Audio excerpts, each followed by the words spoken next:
will shift into my season.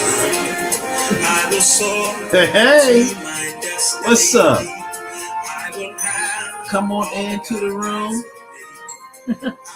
Oh, feel like dancing, huh? I do. Here we go.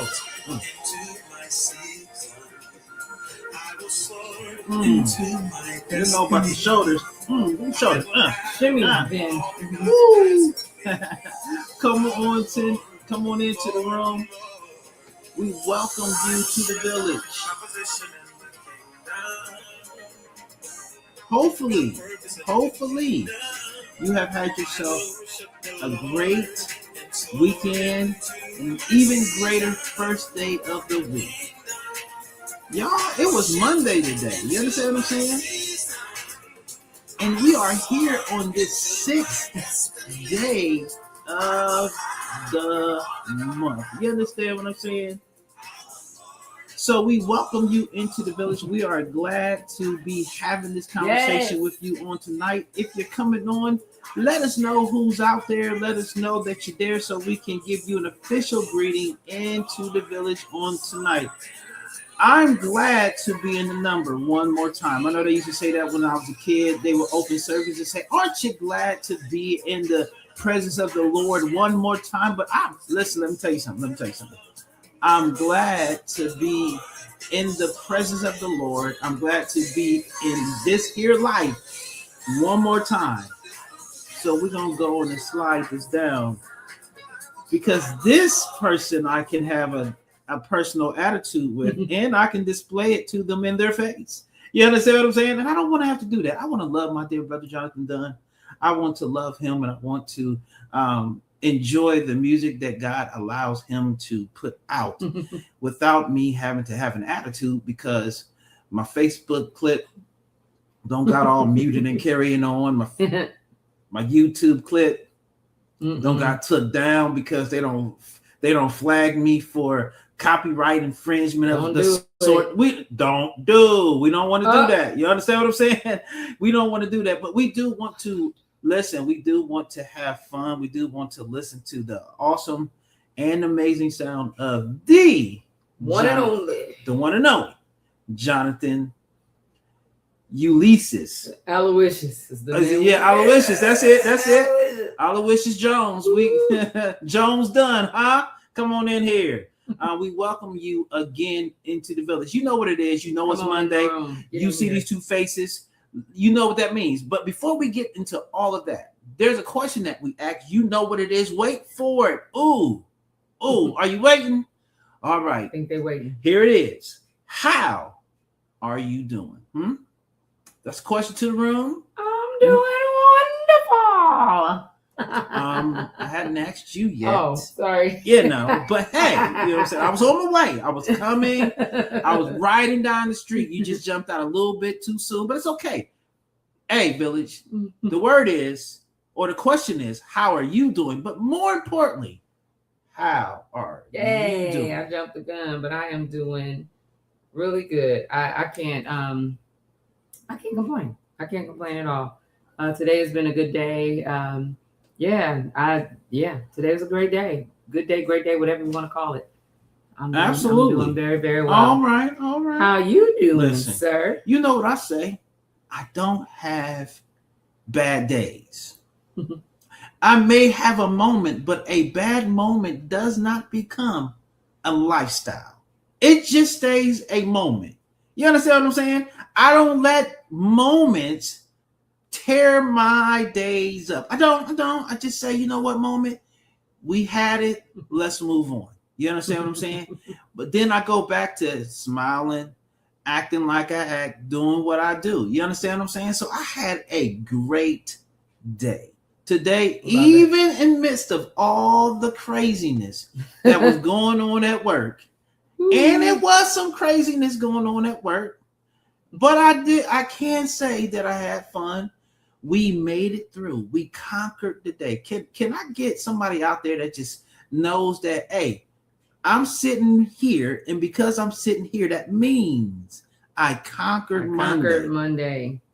You conquered Monday. So what does that mean? That means that tomorrow you possibly have the ability to conquer To do it again. another day. You understand what I'm saying? And for that, you ought to whisper a thank you out of that big old mouth of yours. Oh, And give God the praise Out of that because big old mouth. let that big old mouth. You know what I'm saying? wow. Yes. We stretching out there. We doing the do. Hey, if you got something to say, go right on ahead and say it in the comments field. You know what I'm saying? We will acknowledge your presence. Okay. But you know what we do. We're gonna go on and get this thing started. Mhm. Okay. It's Monday. It's after 9:00. And you see these two marvelous faces sitting in front of you. You say, what does that mean? What does it mean? I'm glad you asked. It can only mean one thing. That means it's Marriage Village Mondays. Yeah. It's Marriage Village Mondays. Okay? It's Marriage Village Monday. Come on into the room. Let us know how you're doing. We're going to have this conversation on tonight. You understand? I think it's a pretty good topic on tonight. So we want you to go on, engage, ask your questions, take your points. And because you know why we do this? Why we do this? We do this because we want us all to grow. We want us all to be informed. And we want us all to get better at marriage and relationships. Okay? Correct. And the more information you have, the better wisdom that you have, which means applied knowledge. The more applied knowledge that you have in your life, the more wise you can become. Right. Which means the better you can be. You can be. Turn to your neighbor and say, I can be better. I can be better. Yes, I can be better. We can be better. And the way that we get better is being mindful of the things. Hey, Keita. That I'm not so girl. good at. What's up, Keita? Sorry, I mean, I did no, what you you good. do sometimes. I be getting on you Don't try to make this about me. No, I'm saying I did to you. You jumped out, huh? Hold on a minute. Yes, slow you jumped out. She's being accountable, but you're gonna miss the blessing in me being put accountable. It on me. You know what I'm saying? Going ahead. Go ahead. Before I was so rudely interrupted. Woo! I was saying I just did to you what I say you always do to me, which is not let you get through your thing before I start greeting people. So as you were. Oh, okay. Well, since you don't already open up the door, how are you doing, Keita? Are you having? Hey, I see some people out there, and y'all haven't said nothing. Y'all haven't said hello. Y'all haven't said. Be nice. Having a good day. Come on. Come with me. What does Dr. Sandy say? Flow with me. Flow with me. Flow Are with you flowing with me? Are me? you flowing with me? I love it. I need you to flow with us on tonight. I love her. I need you to come on out there and say how you doing. I need you to go on and let me know who's out there, who's there. You understand what I'm saying? Okay. So what are we talking about tonight? Tonight. Let the people know what we're talking about tonight. Yes. So here's what's going on tonight. So a lot of times when we are entering relationships or we're in relationships, whether it's a marriage, a friendship, whatever, we are always looking at, it's just and I'm saying we, just generally speaking, people naturally are looking at what can they get out of a relationship, right? Mm-hmm. So what is that person, are they encouraging? Are they supportive? Can I trust them? So tonight we're going to flip the script a little bit and we're going to ask the question, what do you bring to the table? What do you bring, right? A lot of times we're in a gimme society or culture where everybody wants something, but what are you willing to give, in a relationship? So whether it's friendship, marriage, family, workplace, whatever is in our hearts will eventually show up at the table. Come on in here. And so tonight, what we want to do is just kind of jump into that conversation. Let's have a conversation tonight. What do you bring to the table? What do you bring to the table? That's a good question. And I think that if more people were willing to ask themselves that question in relationship, that question in marriage, we would have better marriages and we would have better relationships. Because when you take the time before you start expecting anything from anyone else, you start with yourself and you say, self, what are you contributing? What am I bringing to the table? Am I bringing joy to the table? Am I bringing happiness to the table? Am I bringing stability to the table? Am I bringing love to the table? Because a lot of times, the thing that causes issues and problems in relationship is when there is expectation, but there's not equal expectation for oneself. Huh? You expect people to do all these grand and wonderful things, but do you have the same expectation for yourself? Are you laying the same weight that you're laying on other people to show up in relationship for yourself? Are you looking intrinsically and saying, are you good here? Are you good here? Are you good here? Have I done this here? Am I willing to do? Because guess what? If you're not asking yourself these questions, you're leaving a whole lot of real estate on the table. And we don't have time to believe in real estate that can help us on the table. So the question is, what am I bringing to the table?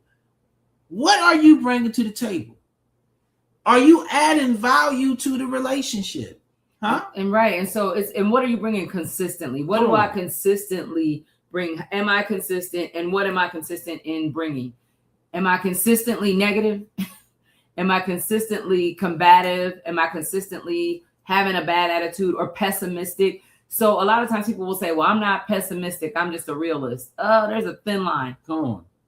There's a very, very thin line, because even in the worst situation, there can be a silver lining. And you got to be careful with them people that's always saying, I'm a realist, or I'm keeping it real, or I'm a real one. Nobody asks you. The Bible said, let another man sing your praises. Why are you singing your own? See, that right there, that's what we got to look into. Because if you always singing your own praises, if you always are looking at yourself like, I'm a real one. First of all, why are we even thinking from that perspective? Okay? Because that right there shows there's a little bit of pride there in your heart. I'm just going to call it on out there. You know, there's a particular person, a particular YouTuber that I love the brother, but I just think he's so misguided in how he views himself. He's always talking about, I'm a real one and I do this and I do that. But okay, how about what you're not good at? What about what you don't do? What about how you don't show up in certain areas? Okay, let's just look at that. Because again, if the only thing you have to say about yourself is great things, and you can never look and see the things that you're not great at, how can you get better? The best evaluation is what? Self-evaluation. So you should be great at evaluating yourself first. You should be great at looking into what you're not good at first, because now it will give you the ability to have a humble approach when someone else is maybe not showing up how they should, because now you can walk up in a little bit of grace, a little bit of care, and a little bit of concern. And you should care, and you should be concerned, and you should want people to feel like they can come into the relationship and grow and get better along the way. If you're not giving people the ability to be better, shame on you. Hold on. I think I just saw the Reverend Dr. Hey, Paulette, how are you doing, Paulette? Huh? Good to see you on these Facebook streams. Welcome into the village. And those of you who are out there, we love you too, Paulette. Those of you who are out there, come on into the room. Let us know that you're there. But we're having this conversation. And what are we talking about again? Let them know. What do you bring to the table? All right. What do you bring to the table in any relationship? Now, again, this is not just talking about marriage, but if you're single, it's definitely talking about, come on, what are you bringing into the relationships that you are entering into? You know, a lot of times, like I said, when we started, this culture is a very give me, all about me, give me. What can I get? What can I get? And really, when it comes to kingdom culture, what can we give is what that should be the lens that we're thinking absolutely and looking through. And so a a lot of times, so that's a perfect lead in. A lot of times what we bring into relationships is the result of what we've allowed to enter our gates. Come on. All right. And so this is a perfect lead in. We talking about gates this month in Church in the Village Bible study. Shameless plug. Tune in on Tuesdays at 7. But so what were we talking about when we say gates? Those openings in our flesh, in our senses, where things can come in and get trapped. And then what would happen? So your eye gate, what you're watching, your ear gate, what you're listening to, the gate of your heart and your mind, right? What's in your heart? What's in your mind? A lot of those things, a lot of what we bring to the table is a result of what we've allowed or what we've experienced in other relationships and what we've exposed ourselves to through our gates. What are you allowing yourself to be guided by? Mm-hmm. What are you allowing yourself to be conditioned by? Because all of us are being guided and conditioned by something.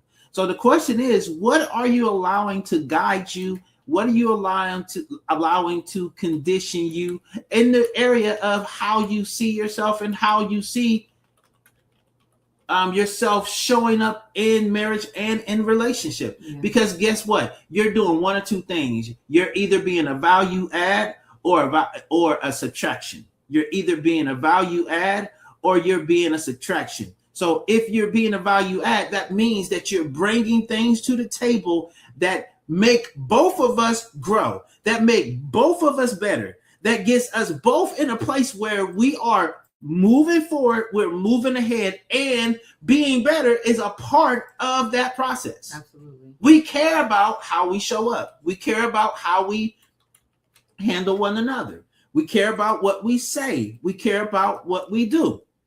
When that scripture talks about guard your heart with all diligence, because from it comes all the issues of life, that means that it is not always it's not talking about how people are handling your heart. It's talking about how you're allowing yourself to handle other people in their heart.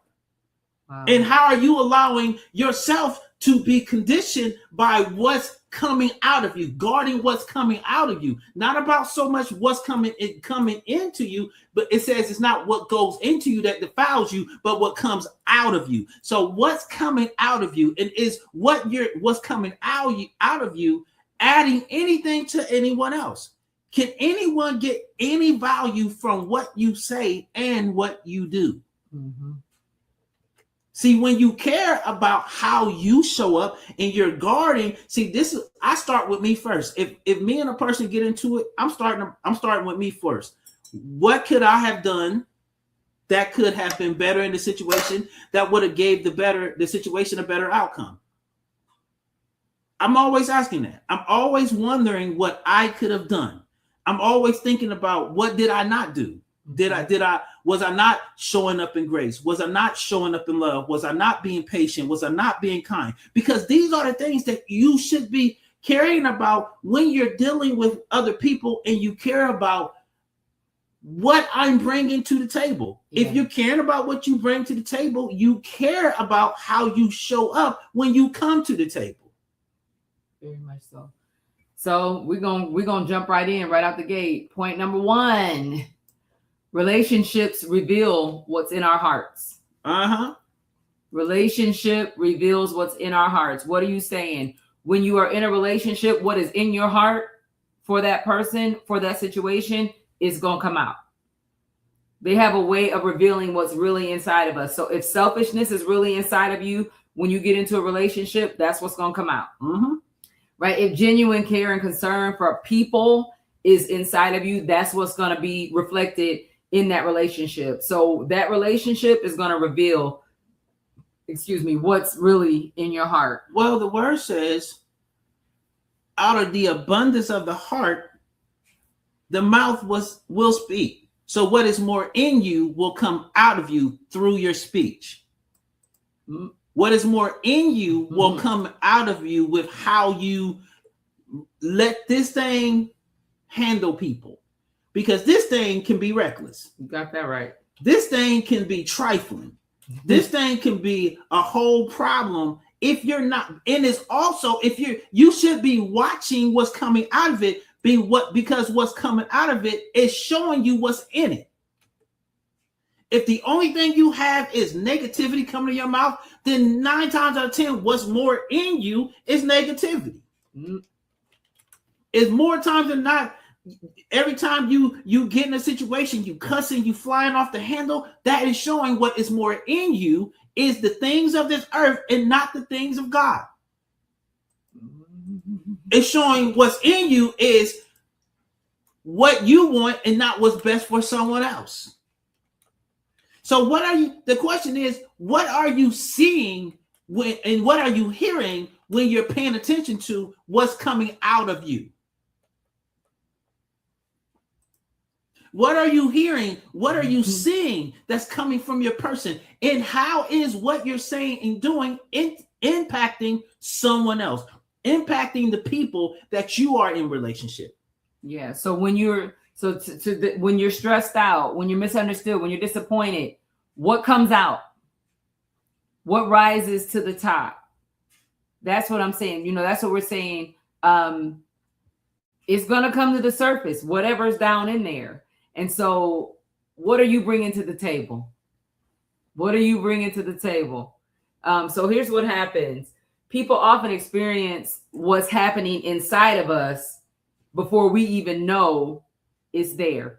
For example, if we haven't dealt with whatever's going on the inside, other people are going to experience that, whether we know it or not. They're going to experience that your unforgiveness. They're going to experience. And you might even realize it, but they're experiencing it in real time and in living color. They're experiencing it in real time and in living color. And what you put out, it can't be unseen. See, a lot of times what we want to do is we don't want to deal with what has been seen. What have you shown other people through your mouth, through your actions, and through your conduct? Because if you're not paying attention to what you have done or what you said and how it's impacted someone, that's a problem. Because now that's why people can walk around years and years and years and be prideful and not see certain things about themselves because they're not paying attention to and allow themselves to see how they're impacting other people. Well, ain't nobody, just because somebody ain't said nothing to you don't mean they don't feel that way. It might just be that they don't feel free enough and or safe enough to have that conversation with you. So now they keep their mouth closed and they don't say nothing because they don't believe that you're going to make any adjustments anyway. Yeah. There have been times in my life where my wife and others have said, you need to say something to this person. I was like, I am not saying anything to that person because they don't care. And they have shown with how they handle other people, they don't care what other people have to say. And that's a problem. When you don't care how you treat people and how you have handled people, you don't care. No, I'm not taking anything that's of importance or near and dear to my heart towards you at all. Nope. Because you have shown me that when people come to you and say certain things about you, you don't care. And guess what? Who want to take something to a person who doesn't care? Who wants to give somebody something a value who don't know how to manage what is valuable? And I used to tell him a lot of times I would want him to say something because I feel, and maybe it's the teacher in me, sometimes I feel like people still need to hear it, even if they're not going to adhere to what you say. They still need to hear it. You have a filthy attitude. You suck, as a human. Like in a way, I wouldn't probably say that to somebody like that, right? I just wouldn't. But sometimes people need to hear, because and that's the problem in my mind sometimes, because nobody will address it, and they might even continue to be a jerk or whatever after you said it, but at least they cannot say nobody ever said that to me. Okay, so let me say this. The reason why a lot of times I wouldn't say it, because I know in those moments that person needs to hear it from someone that carries value and carry weight in their life. If I carry no weight in their life, they don't care what I have to say, and it's not going to land anywhere because they don't care. So let me use it. So I guess what I feel like. So I'm just gonna go here. If it is a pastor that is acting this way, and one of the members comes to him, or one of the, congregants comes, that should impact you. If your member is saying, Pastor, I don't see the love of Christ, and I'm not saying rebuking you openly, but if something is going on, me as a leader, if I've hurt or harmed someone, I want to know, I want to know if I'm not showing up in the best way as a leader. But for some people, they don't care to hear that. They don't care. They just don't care to hear that. And their actions show they don't care. Their actions show they care nothing about what you said. So that would be casting your pearls among swine. I got you. I'm not wasting my time with you, because now if I do that, then the other thing comes out of me. Oh, you don't care? I'll show you how to care. Oh no. I ain't gonna say what I would do, because I'm not that person anymore, and I'm not gonna what forecast what's no longer here, right? So, but in days past, I would have handled that a certain way, and so now because I know me. See, this is the thing. Because I've evaluated myself. Mm-hmm. I know what things trigger me. No, I'm not giving you that. I'm not giving a reckless person my interpersonal stuff, because you don't know how to handle it. And obviously, with how you're handling other people, you haven't looked into yourself to be self-aware enough to know how you show up in these moments. So when I see that you have mishandled others, I was right there. I saw it with my own eyes. I'm good, because I already know. Hey, daughter, how are you doing on tonight? Welcome back into the village. And if any of you are there, we welcome you. Say hello. Let us give you an official greeting. You understand what I'm saying?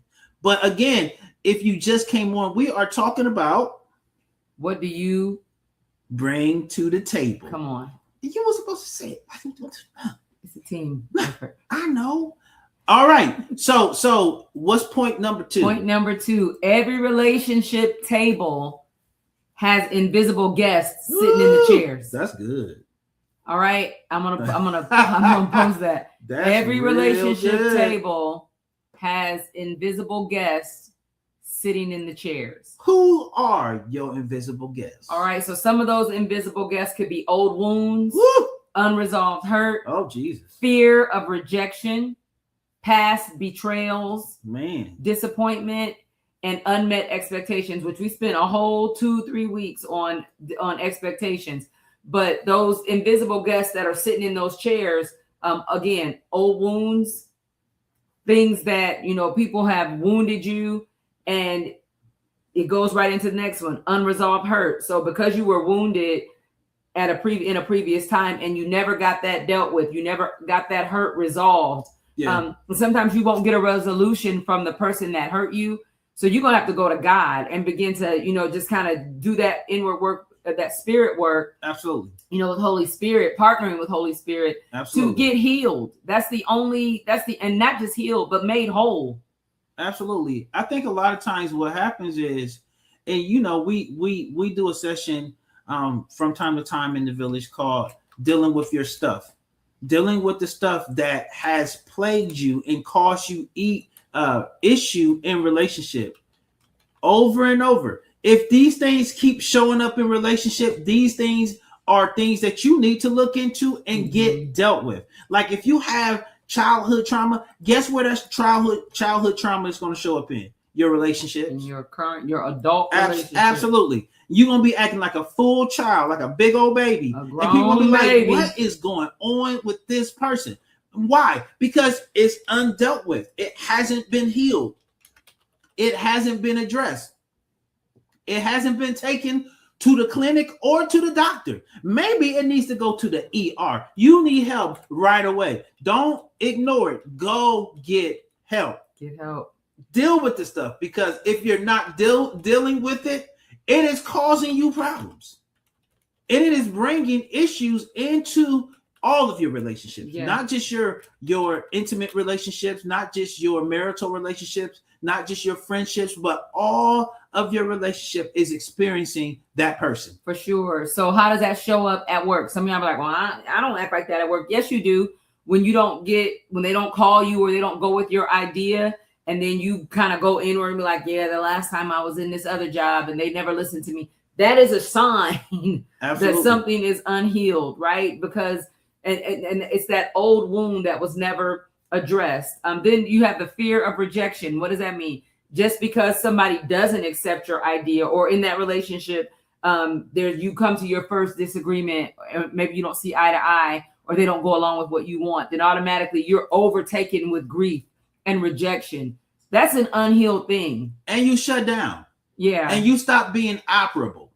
See, anything that causes you to not operate, anything that causes you to be inoperable, that is a sure sign that some healing is needed. Yeah. Some fixing in some attention and attending to needs to happen. Because guess what? If it's not happening, it's coming out. And when it's coming out and it's not being addressed, that means you are continuing in a way without getting the appropriate help to get it resolved. Mm-hmm. If this thing shows up everywhere, you have the same problem with different people, that is something that has gone unaddressed for a while. Mm-hmm. If every relationship you have a problem with, if every job you go to, you have a problem with leadership. Every church you go to, you have a problem with leadership. Every relationship you have a problem with people leading. That is, you have a problem. Yeah. And you need to deal with that. Yeah. And the question is, are you dealing with it? When you ask yourself the question, how am I showing up in this place here? It causes you to have to look into how you're showing up. It causes you to look into what things, the negative things that are coming out your person that are negatively impacting other people. If you don't care how you're impacting other people, then you need to stop doing relationships. Yeah. If you're expecting current relationships to pay for what previous relationships did or did not do, that's an invisible guest. Listen, the prophet Music Soul Child said, I'm not to blame for the pain that was caused by previous cats. So if you're operating in a pain in a particular relationship and that person has nothing to do with where that pain is coming from, you need to understand that you are dealing with one of your invisible guests has just shown up. They have shown themselves. They have sat at the table and announced themselves. They said, I am here.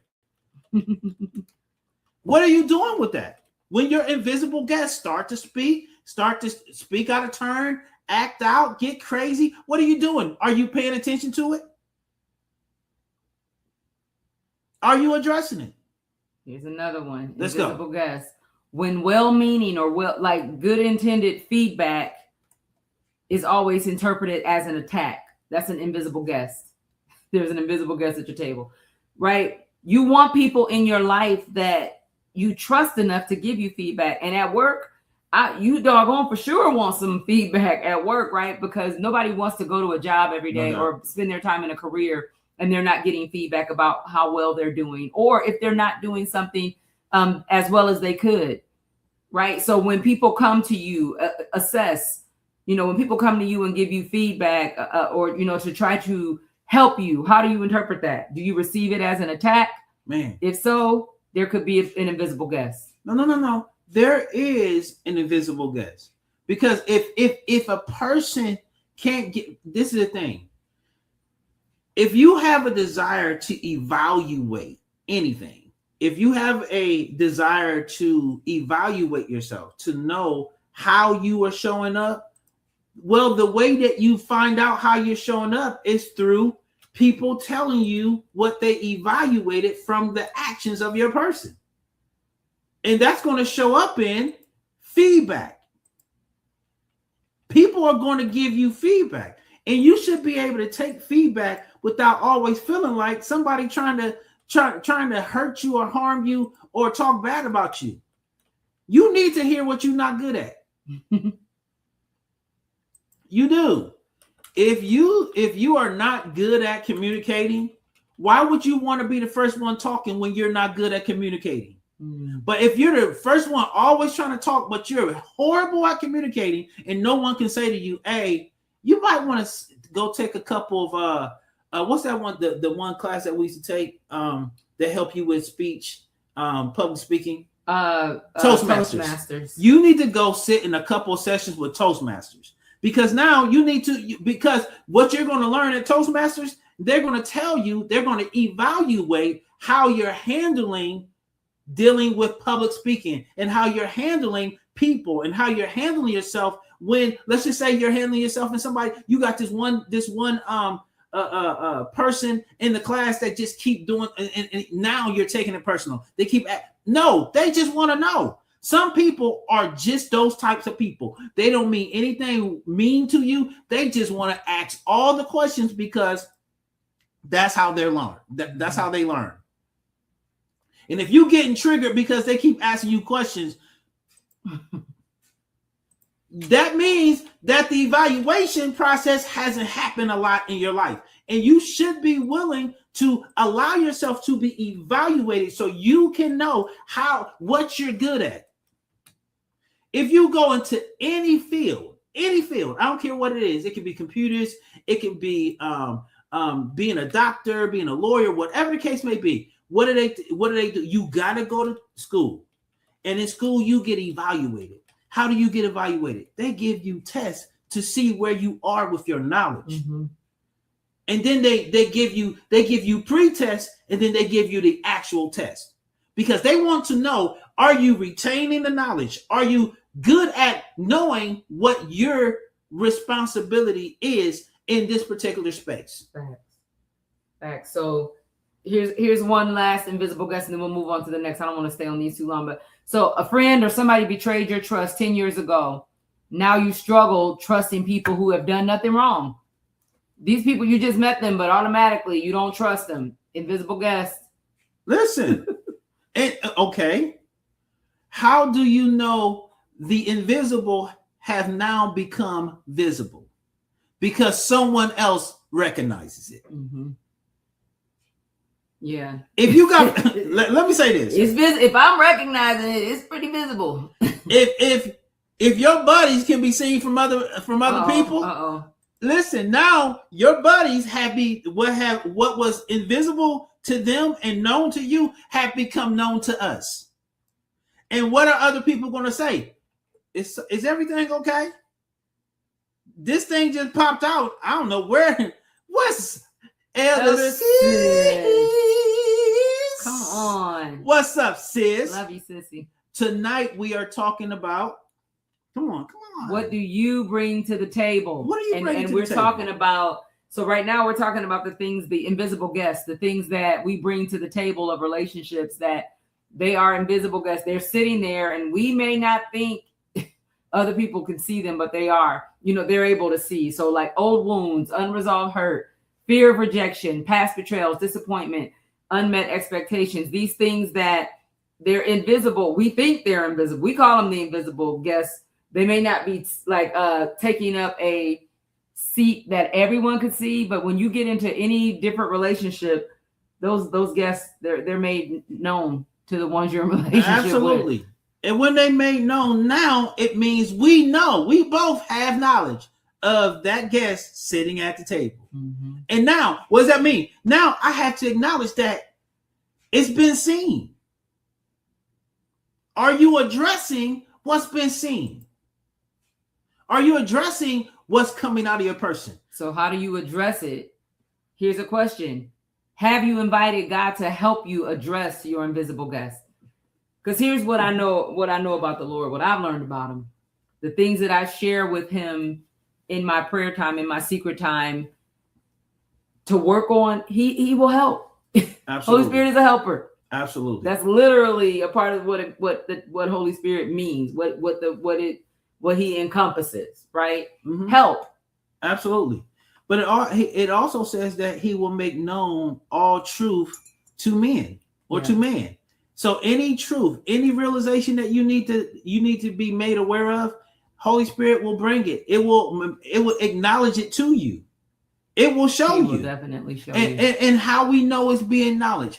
The Bible says, let everything be established by what? The words of how many? Two or three of them. So if you have more than one person saying the same thing about your person, It's worth looking into. It's worth evaluating. If more than one person say, hey, you are not a nice person, you need to look into your person to see if you're really a nice person. Because what? More than one person has said it. And if more than one person has said it, that means more than one person has acknowledged there's a problem with how you handle people. Yeah. And maybe it is, when you get into this certain situation, this is how you respond. It's no good. Right. Or maybe it is just overall as a person, you need to work on just your personality. Right. Been there on all accounts. So no shade, no condemnation, just calling it out, calling it as we see it. Listen, you should have the ability to address things that need addressing. Mm-hmm. It's worth evaluating. Absolutely. Yes, ma'am. You should be able to hear someone say that you're not good at something. You should be able to hear somebody say, hey, in this area, I know you think you're nice, but you're really not nice. And this is why. And take the feedback that they're giving you and evaluate it. Right. And I will tell you this, sometimes feedback doesn't come in, it's not always packaged nicely. No. Right? It's not always in a nice package. It doesn't always come with a bow. But what I'm learning, you hear me? Learning to do is take the emotion out of whatever is being presented and just take the words that are being said, the words that are coming out of their mouth, and detach it from, well, I felt they delivered it stank, or I felt you didn't talk to me right.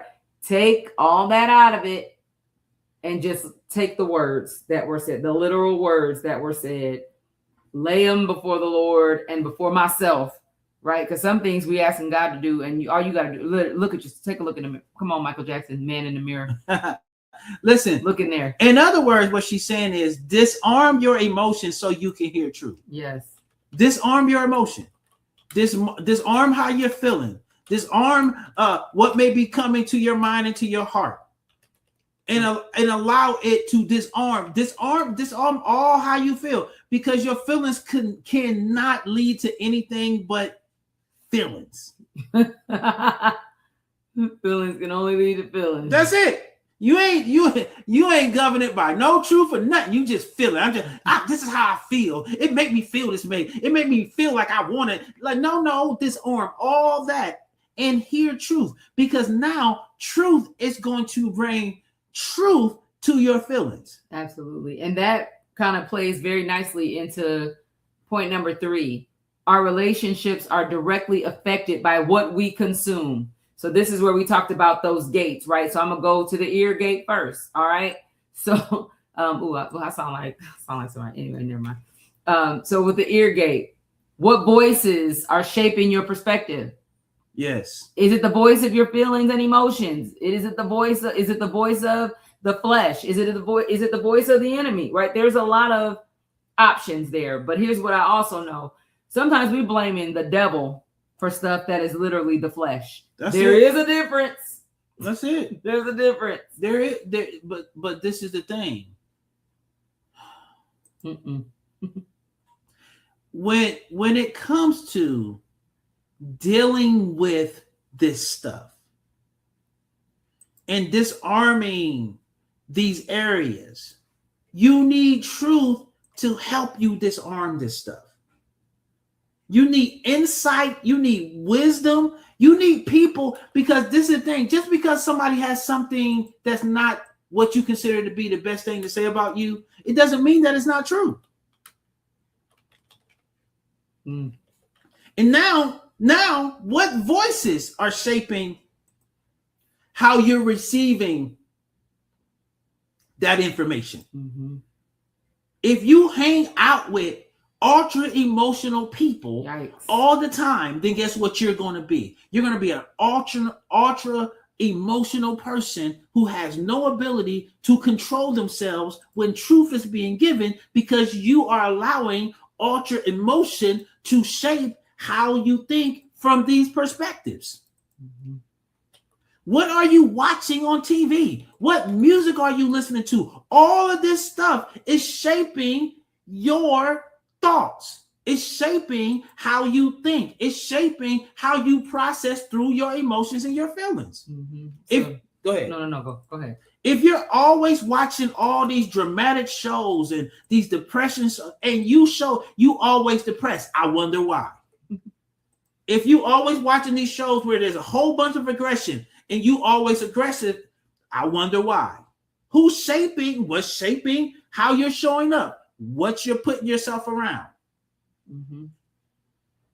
Then some, for some that deal with comparison, comparing yourself to other people, comparing your relationship to others, basically, and we know, right, Facebook and TikTok and Instagram and and X, like Twitter, like all those things, people generally are showing the highlight reels of their life, right? They're showing the good moments. And I don't see anything wrong with that. What I see wrong is on the other side, people that are looking at that and expecting that that's everyday life all the time. And then because your life doesn't look like that, now you are minimizing yourself, or you're putting pressure on your spouse to live up to whatever that image is, right? To live up to what you're seeing on these highlight reels. We need to be in reality, not REEL, but REAL. But not just that, what you're actually around. If you're around people that's convincing you to because everybody that spends a lot doesn't mean that they have it to spend. They could be spending recklessly, and it seems to you like they have it going on. And maybe they don't. 17 bankrupt. Got payment after payment coming out because they don't did Klarna and all this other stuff, and you ain't paid nothing off. No. We see this is the thing. If that's what you put yourself around and you allow that to condition what you do and how you show up in areas, do you have enough self-discipline to not do something because somebody else is doing it and convincing you to do it? What are you bringing to the table? That's what I'm saying. Listen, at the end of the day, what we allow was allowed because we allowed it. I love the way this is worded. Are you constantly comparing your relationships to carefully curated images of someone else's life, right? That's what I'm saying. You're not seeing the full picture all the time. It's carefully curated, which means I'm very specific of curating what I'm showing, how I'm putting it together to present it to you. Absolutely. And check this out. And let's just say that's what they're doing, right? Who has a responsibility to know where they are and know what they can do and know what they cannot do? You.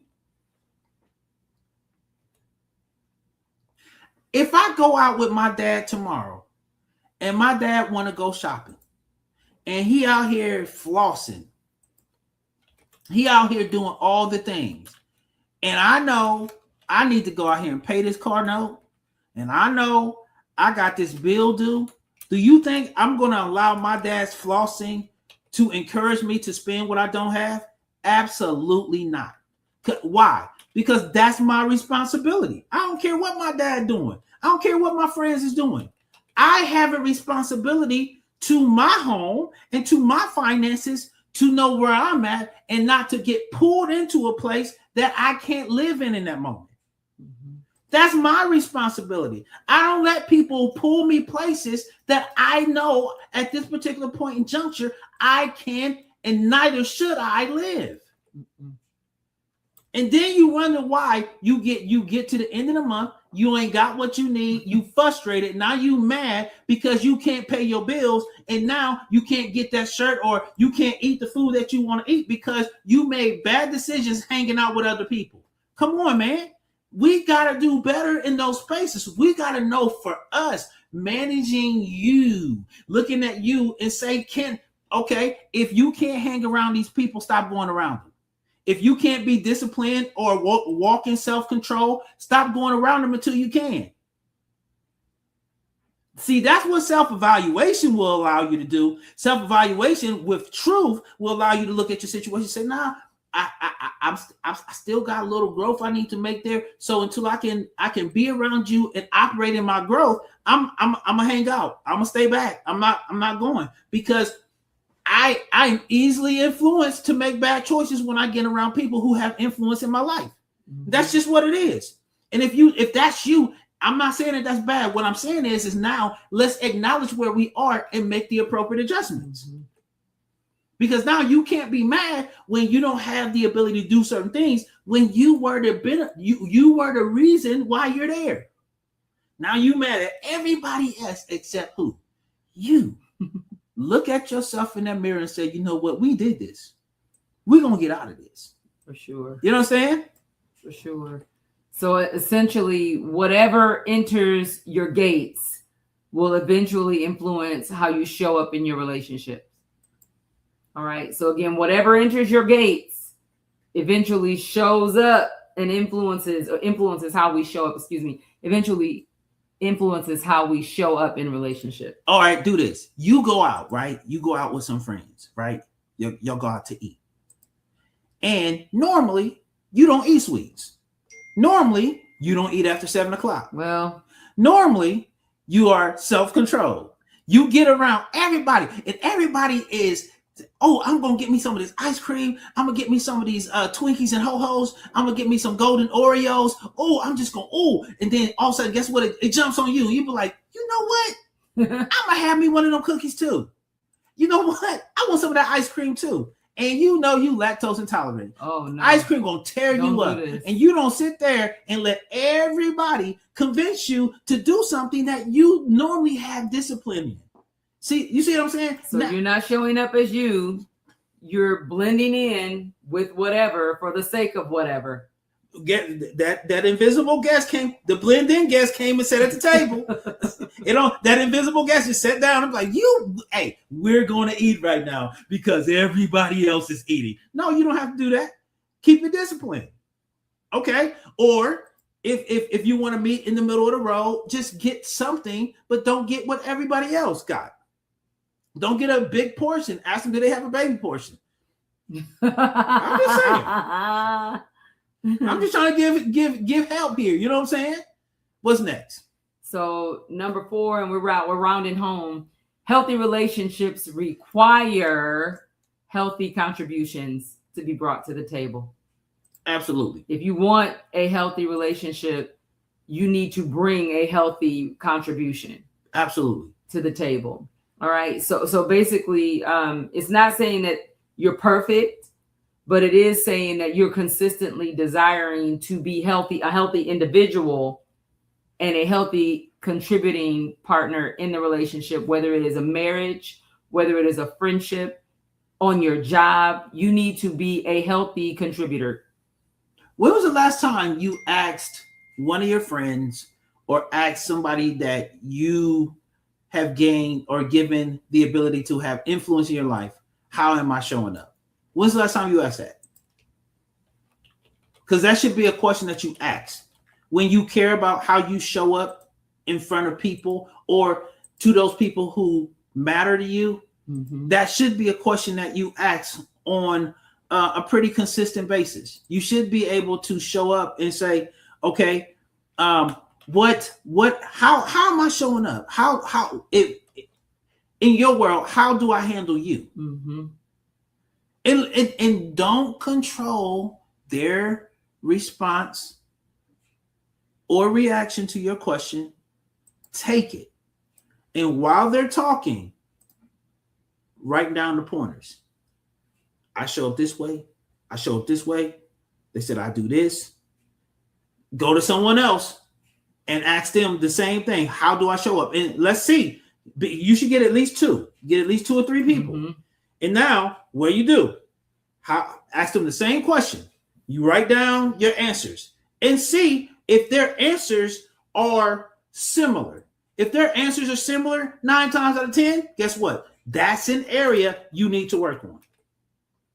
That's the thing you need to start correcting. Because guess what? What did we say earlier? Self-evaluation is what? Best evaluation. How do you evaluate yourself? You go ask the people who are doing life with you, Yeah. how you're showing up. The people that are experiencing you Absolutely. Don't just on a regular basis. don't ask yourself because you get high off your own supply. Stop getting high off your own supply. No. Ask other people and tell them to be truthful with you. You understand what I'm saying? Yeah. And it's not to guilt you, right? It's not to bring any condemnation, but it's an invitation for growth. It's an invitation to grow. Absolutely. To grow and to growth. Absolutely. Into growth. And ultimately, growth should be what you're after. Getting better should be what you're after. If I'm after getting better, then I have to put myself in an environment where better can happen. Yeah, for sure. I gotta be willing to let people tell me, "Hey, Joe, when you get here, you show up this way." You know, my dad tell me all the time, "Joe, slow down. You talk too fast. You get too excited." And I'm trying to work on it. Some of it is just I'm a passionate person, and I want you to hear everything that the Lord has given me. And sometimes I can't slow it down. So what I do, I stay mindful. I hear my dad's voice right now. "Joe, slow down. Stop talking so fast." Or let other people say something, Joe. You don't always got to have something to say. Mm-hmm. For real talk. Like sometimes you don't always have to have something to say. That's good feedback. Mm-hmm. Because you will get in moments where your silence is necessary. Silence. What's that saying? Silence is golden. Absolutely. And at times it truly is. Or silence is a virtue. Well, patience is a virtue, for sure, and so is silence. Absolutely. And I think a lot of times when we start considering these things out of our social norms, you know, like don't let yes man pump your head up, man. Like don't let people who just rah you all the time. No. Like sometimes I'm not good, and I need to hear real feedback. Yep. And it's nothing wrong with being told that you're good in an area, right? It's nothing wrong with that. But to his point, just the balance of sometimes you need to know where you could shore up a little bit. Absolutely. And make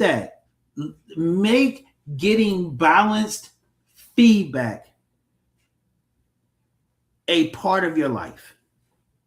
Mm-hmm. Make asking other people how you are as a person, make that a priority. And go to wise people, go to people who care and who will give you the appropriate feedback, but make that a priority. Absolutely. Because if you want to get better, or if you want to show up as your best self, this is how you show up as your best self. Mm-hmm. Be aware of how you showing up, good and or bad. Yep. So as we wrap it up, I mean, just here's a nugget. You may not be able to control what other people bring to the table, like other relationships. You can't control what they bring, but you can absolutely control what you bring. Amen. Right. And so again, guard those gates, because whatever you're allowing yourself to consume is going to show up in that relationship. Absolutely. And so have you looked at to see if we had any comments at all? I did. We just have like people chiming in saying that's good. I agree. Like those kinds of things. All right. Well, we are glad that you guys decided to come out here and hang out with us. Hopefully you take the information and get better. That's why we share the information, not just so that we can talk, but also that you can get information. We can get information that helps us all get better. Because guess what? Let me give you something. Let me give you this nugget. Wait for it. We are better together. Yeah. We're better together. We need you. You need us. We need each other. We're better together.